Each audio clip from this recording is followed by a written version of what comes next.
धर्मानुरागियों, श्री मंदिर पर दशावतार सीरीज के आज के एपिसोड में बारी है भगवान श्री विष्णु के तीसरे अवतार के बारे में बताने की। ऐसा कहा जाता है कि जगत पालक भगवान श्री विष्णु से प्रेम करना और बैर रखना दोनों ही मंगलप्रद होता है। जो भी प्रभु से निस्वार्थ प्रेम करता है उसे तो वैकुंठ की प्राप्ति होती ही है, मगर जो प्रभु से शत्रुता करने का दुस्साहस दिखाता है, प्रभु उस पर भी अपनी दया की दृष्टि करते हुए उसे विष्णु लोक में जाने का सौभाग्य प्रदान करते हैं।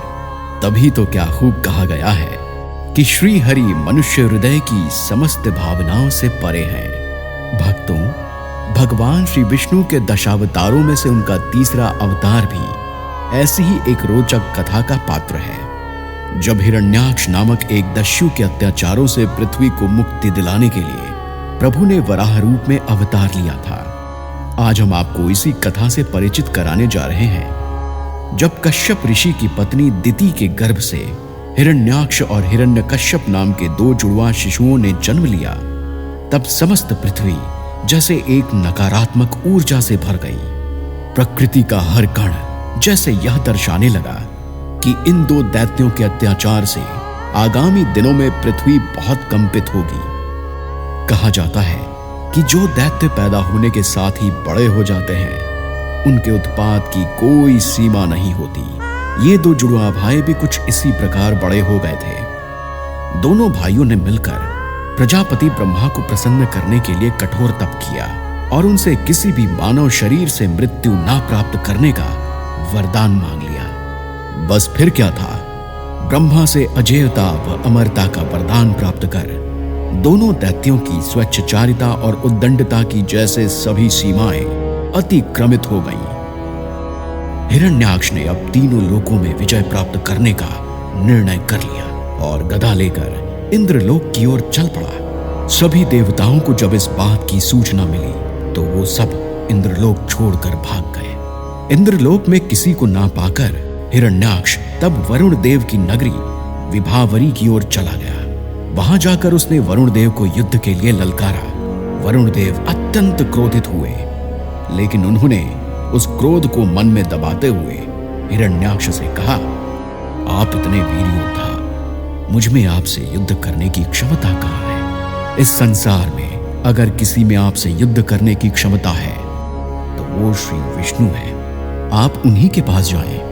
वरुण देव की बात सुनकर श्री हरि की खोज में हिरण्याक्ष देवर्षि नारद के पास पहुंचा और तब देवर्षि ने उसे बताया कि श्री हरि अभी अपने वराह रूप में पृथ्वी को रसातल से निकालने के लिए लगे हुए हैं। नारद की बात सुन हिरण्याक्ष रसातल पहुंचा तो उसने देखा कि एक वराह अपने दांतों पर पृथ्वी को उठाए लिए जा रहा है। ऐसा विस्मयकारी दृश्य देखकर हिरण्याक्ष मन ही मन सोचने लगा कि कहीं ये वराह असल में विष्णु तो नहीं। सहसा उसने उस वराह से कहा, अरे जंगली पशु, तू जल में कहां से आ गया है?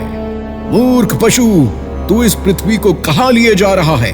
इसे तो ब्रह्मा जी ने हमें दे दिया है। रे अधम, तू मेरे रहते इस पृथ्वी को रसातल से नहीं ले जा सकता।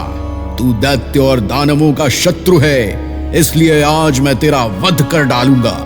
इसके बाद हिरण्याक्ष ने प्रभु से और भी कई तीखे शब्द कहे, लेकिन प्रभु अपने पथ से टस से मस ना हुए। हिरण्याक्ष ने तब फिर कहा, अरे विष्णु, तू इतना कायर क्यों है?